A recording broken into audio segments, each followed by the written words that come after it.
Yeah, so we're here after Amy's debate with Nephilim Free, and that was a very good debate. I think Amy did very well outlining her case and making her case for, anti-theism. And that is, to me, the idea of being an anti-theist is to recognize the harm that comes to society from theism. Now, there are arguably some benefits, maybe, to theism.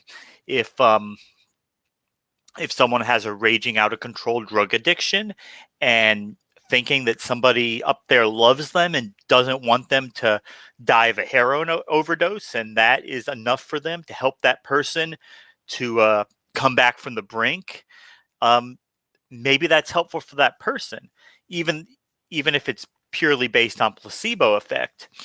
And we hear all types of stories like that all the time from the theists of the ways that theism has helped them or gotten them through a certain situation, be it depression, thoughts of suicide, and things like that.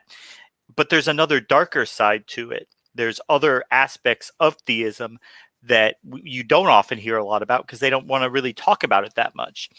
And the first thing that it comes from is the problem when you have a large number of people in society accepting beliefs that they have no rational reason to accept.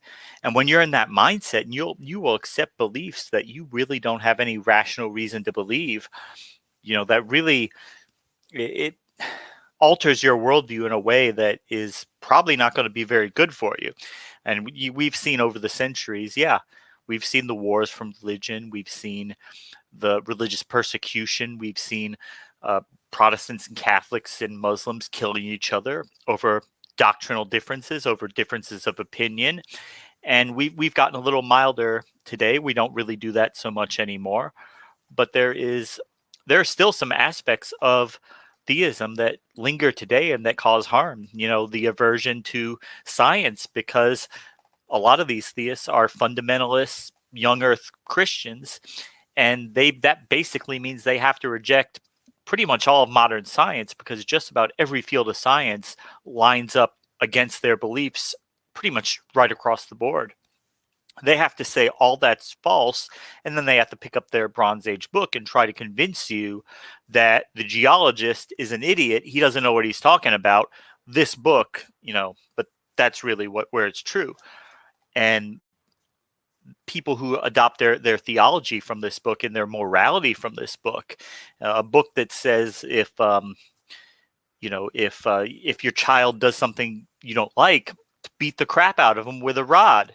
And if that doesn't work, execute them. Now, thankfully, the majority of parents don't take it to that level, but that doesn't mean it doesn't happen.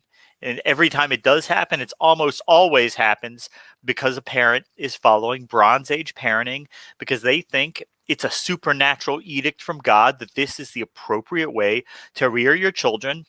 All the psychiatrists and child development experts who say that it's wrong, they're all dumb. They don't know what they're talking about. The Bronze Age book, they got it right. And that's just one example. And there's all types of examples through the Bible, like where a rapist has the opportunity to then marry the girl that they've raped, because let's face it, if she was a virgin before, she's not a virgin now. So no self-respecting man is going to want to be with her because maybe she's a whore. Maybe she was with 20 guys before that. You don't know. She's with one. She might as well have been with 20. So then he gets to marry her. And, basically, according to biblical law, she has to do whatever basically he wants. He's in charge of her, as long as she's not on her period, because then she's not even really supposed to live in the house because she's icky at that point. And so there's all sorts of problems with biblical morality and what that does to the people who hold to biblical literalism and what that does to their worldview. And it really skews a lot of people in the wrong way. Now, thankfully, we're evolving away from that. It's not becoming as much of an issue. We're becoming more tolerant to people in the LGBT community, which is good. We're not persecuting them anymore, and religion is evolving. As far as now, a lot of Christian denominations are okay with that. They don't really teach the literal view. But there are still plenty of religious people that do, and there still are plenty of other bad things involved in it. It's kind of a cake of doom, a recipe of doom, and there's all sorts of bad things in it.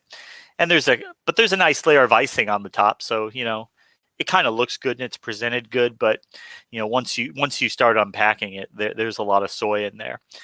And we knew in the debate Nephilim was going to try to hang Stalin, Pol Pot, Mao Zedong, and all the things that they did onto Amy. He did it. We saw that coming a mile away. He was going to do that because they were atheists. So therefore, atheists are bad people. And but I don't think Amy is advocating for authoritarian communist states like those people were. So it really has nothing to do with atheism. It has more to do with authoritarian government. And these people advocated for those harsh things who just happen to be atheists. Look at your newspaper, or look at all the people who do bad things every day. If you're in the United States, most of them are probably Christians, because most people in the United States claim to be Christians. I don't hang that on the head of all Christians when one Christian does something horrible. And you can't hang it on our head when an atheist does something horrible, because what does it matter? Most atheists don't commit mass murder. Most theists don't either. So there you go. And we knew he would try to dodge the fact that Hitler had the Gott mit uns on his belt buckle for his troops, which meant God with us in German. And regardless of whether his exact beliefs are hard to pin down exactly what he believed. It seems that he did definitely believe in a higher power. The Nazis, of course, they were into all sorts of occult rituals and things like that. It's hard to pin down what they exactly believed, but it's undeniable that they used the guise of Christianity to give at least the appearance that their work was on behalf of God, so that the people who did believe, the people who did go to church, would buy into it, thinking that Hitler is a believer. He believes in God. He's doing the Lord's work.